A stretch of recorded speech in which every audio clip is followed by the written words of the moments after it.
Hello everyone, welcome back to GGN. This is part 2 for this news report today. It's Monday, December 10th, 2012. My website is ggnonline.com, and on YouTube my channels are ddarko2012 and ddarko2013. So all these stories I'm covering, the links will be in YouTube's video description, so you can check them out there.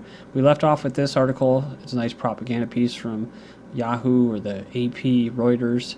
Ending drawing close for a Syria's Assad, as a German spy chief. So Germany's getting involved here as they have strikes from unions, shutting down their airports. They're going into a recession. So maybe Germany's starting to see, just like the U.S., oh man, we got to start a war. We got to get a hot war going or something. And of course, like they always say, it helps get you out of recession. It just masks the inevitable, which is economic turmoil. Right? So Britain's still reeling from World War II. It doesn't help the people at all. It just helps the big military industrial complex companies. That's why they put people like Karzai and that, and the head of the Syrian National Council, the new one, that's a Royal Dutch Shell. They put these guys up there as fronts for corporations. Right? That's what's so funny about how they're doing this in Libya as well. The same thing. They have, people at the head of oil companies there, and they put them into power. I mean, so they take them and they turn these actual countries that were able to have these different factions, like in Libya, live together peacefully, and get rid of all of these Muslim extremists and terrorists out of their country. At least have it somewhat like a peaceful, not a chaotic environment, like Gaddafi had in Libya. Then in Syria, same thing. All these different sects, religions, everything. Jews, Christians, different types of Muslims, all living together. And and of course what they're going to have is these theocracies. But it's funny that they're using these Muslim extremists to help basically take down these sovereign governments and impose these corporate heads, these global corporation heads, CEOs, with jihadists who are supposedly anti-capitalist, anti-American, and greed, right? But you're seeing them now. You saw them over there get shot as they were peeking around the corner in the last video, and you see them. They have no military expertise, no training. You can tell, and it's almost like they're in a video game or something like that. And then you saw the video of them building a tank, and it's hooked up to a PlayStation remote control. So it's like the whole thing. And then they use YouTube videos, and they get their orders from some guy in a television screen. It's just like Tarpley said. I mean, it's just way too much television, right? Kind of like the cops when they, like the one guy that was some lady was on, disabled lady basically. She had kind of bad health problems, but she was still able to drive. And what did the cop do when she didn't stop because she was going 2 miles over the speed limit? What did he do? He flipped her car in a tactical move that he probably saw in the movies done. So this is what I'm talking about. So anyway, strategic communications, how NATO shapes and manipulates public opinion. Well, they do it like this, by putting articles out like this. Assad's government isn't going down or going anywhere right now.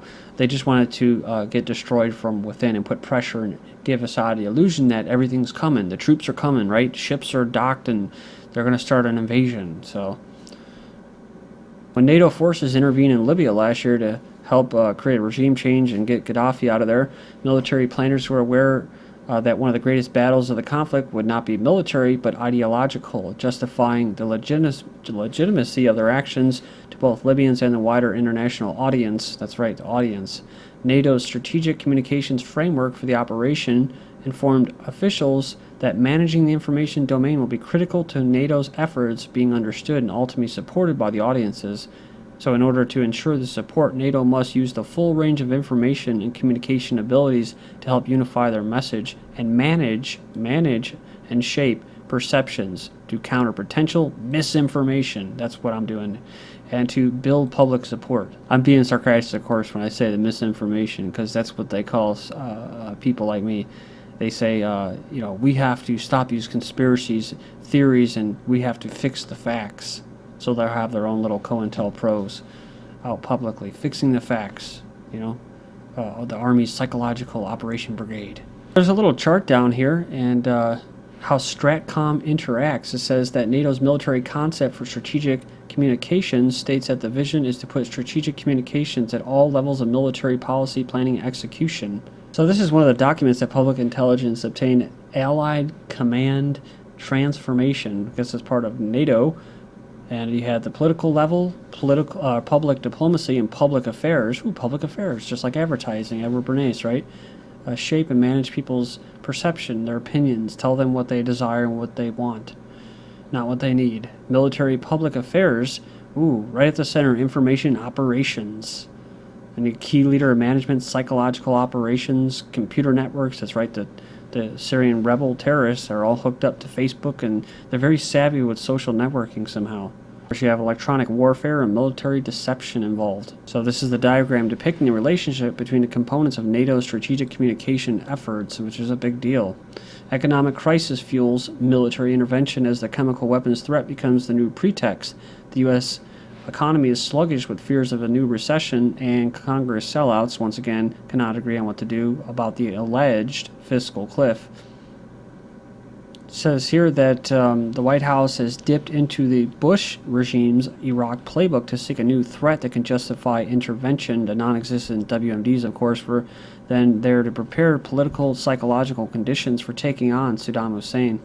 So they're doing the same thing with Syria's alleged chemical weapons. The article goes on and talks about how, like, Depka File and that are basically making it public and pushing this whole thing about the USS Eisenhower strike group arriving and Hillary Clinton forming the United Opposition, like a new opposition, basically. But one of the big things is what? Last month, for instance, the U.S. quietly announced plans to further flood the Mideast with advanced weaponry. That's what you barely hear of. I covered it just recently. And it says here, while weapons flow outwards, urgently needed money flows into the U.S. to keep weapons factories humming and the military-industrial complex in command. See, that's what people don't get when, you know, like I noticed that on InfoWars, they push it a lot about the Smith & Weapons and Smith & Wesson gun sales are up and gun sales are up post-Obama election. Americans are getting armed. And it's like, dude, if you knew the weapons that they had, dude, it's not even a fair fight, you know? I mean, people are going to get slaughtered, dude. It's no joke.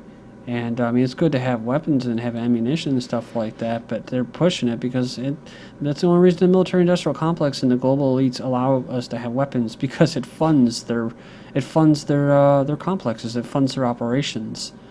So much money made in that. 3,000 U.S. troops secretly returned to Iraq via Kuwait, so who knows if they even left, but they're saying that 3,000 troops came back, including U.S. Army officers, and almost 17,000 more set to secretly return Iraq via the same route.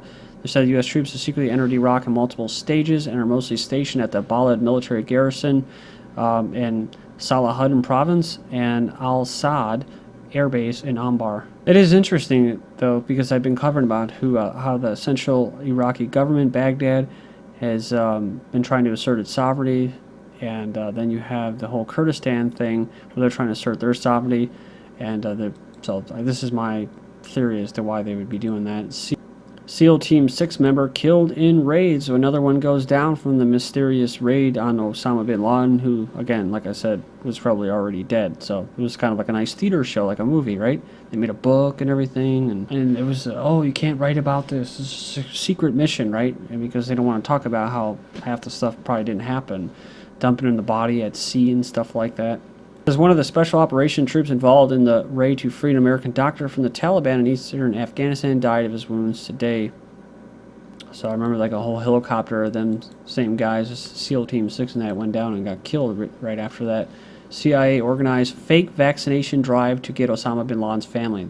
Most of you have already heard this, but I just think about it. You know how much money they put into these guys as far as these special forces? What a waste. What a waste to have a Navy SEAL killed for some doctor, right? And what are they doing? They're over there doing fake vaccination drives to get a dead man, right? So they were obtaining people's DNA through a fake vaccine program, and the people don't even want or like vaccines out there to begin with. Of course, Pakistanis were pissed because they're just like, you know, what are you talking about? Like, he wasn't even living in here. People that were where they supposedly raided, they said they've shot off a bunch of stuff, but there's no Osama bin Laden there. And that was their pretext for, you know, legitimizing basically their war on terror and the U.S. backing these CIA drone strikes in Pakistan's country where the people themselves don't want it. prominent female official in Afghanistan assassinated. Remember Clinton talking about women in male-dominated societies and stuff like that, talking about Pakistan, right? But she didn't talk about any other countries like Saudi Arabia. Gunmen killed another female Afghan official in the latest in the series of violent attacks on women who promote women's rights or are involved in activities outside their traditional roles here as homemakers. See, that makes Western women say, ooh, those brutal savages, they're homemakers. But they're not telling you that you technically, if you're a female, shouldn't even have to leave the house. I mean, if you want to, that's great, and you can be liberated. But it's like George Carlin said, what's... Is being liberated going to work for a big fucking corporation and paying a bunch of taxes? Is that being liberated? Like Edward Bernays tricking women to smoking when before that smoking was considered what? Prostitutes. That's what prostitutes did, and he convinced them that that was a torch of liberty, and they actually fell for it. So you shouldn't even have to leave home. I mean, you should be able to support yourself with just one person, right? Shias in a New York protest against genocide in Pakistan, so it's like, who gives a crap, right? We have many problems at home. Well, this is something I just noticed, a trend from the 10th of December. Shias in New York protest against genocide in Pakistan, voicing their concern and stuff like that. So, but it was followed by another thing, protest in Pakistan, so one in the U.S., one in Pakistan, to get writer booked for blasphemy. So... I'm just trying to show a little theme here that's going on. Pakistan's largest city rocked by a wave of violence, but the bodies are piling up. I'm like, what? Pakistan's largest city, as it offers one of the most violent years in history. Concern is growing that the chaos is giving greater cover for the Taliban. So again, gotta go get the Taliban, gotta get the terrorists. Well, the U.S. helped create the Taliban, and they actually profit from them existing. That's why they don't go after them that much, and that's why they pay the Taliban not to attack their convoys, along with intelligence and stuff like that. And then money, of course, then goes into killing U.S. troops and NATO troops. My point of showing this, though, is to keep an eye on Pakistan. There could be some operations escalating over there as far as drone strikes or whatever, because they are nuclear, they are still a threat, but they are in the pockets of the West for the most part, especially their intelligence apparatus. You see all these protests inside the U.S. by the UN building, and protests inside Pakistan by a Westerner. I mean, you're talking about color revolutions, instability created. The former U.S. president slams drone attacks. President Jimmy Carter slammed American assassination drone strikes in other countries, saying that killing civilians in such attacks would, in fact, nurture terrorism. I personally think we do more harm than good by having our drone attacks some potential terrorists who have not been tried or proven that they are guilty. Oh, you're weak on terror there, President Carter. I remember mentioning about how I thought, he may have been an alright president. I wasn't born until the 80s, so I don't know, but, of course I was immediately attacked by family members by saying that. Well, at the same time, they, totally supported people like Nixon. So now there's conservation drones. It says the World Wildlife Fund is not using drones to vaporize poachers, but thanks to a $5 million grant awarded by Google on Tuesday, the organization is expanding its use of unmanned aerial vehicles to track and deter criminals who illegally hunt endangered animal species around the world. So maybe like those wolves that you're seeing on the Yahoo page about wolves that were, the most famous wolf was killed, right? I mean, let's not forget, wolves can be vicious, dude. And there's been cattle ranchers and stuff and farmers up in the Dakotas and Montanas that are having their animals, their livestock killed by wolves, and yet they can't do anything about it because of these, they call them tree huggers, but it's really international eugenicist or eco-fascist organization, the World Wildlife Fund. U.S. drones killing civilians in Afghanistan. Again, not really new, but it's a short video. You can go in there and check it out. Talking about 450 unmanned drone strikes over the past 12 months. So yeah, this is under the Obama regime. They've escalated tenfold under Obama, these drone strikes, but it also special forces. Speaking of which, special operations to fuel Pentagon growth going forward, the Deputy Defense Secretary says special ops will continue to grow. In a speech at Duke University, he praised Obama for ensuring that the budget problems did not hinder the Pentagon's continued spending. He made sure we didn't eat our seed corn. Carter insisted, adding that the Special Operation Forces budget would continue to grow even if the wars end at some point in the future.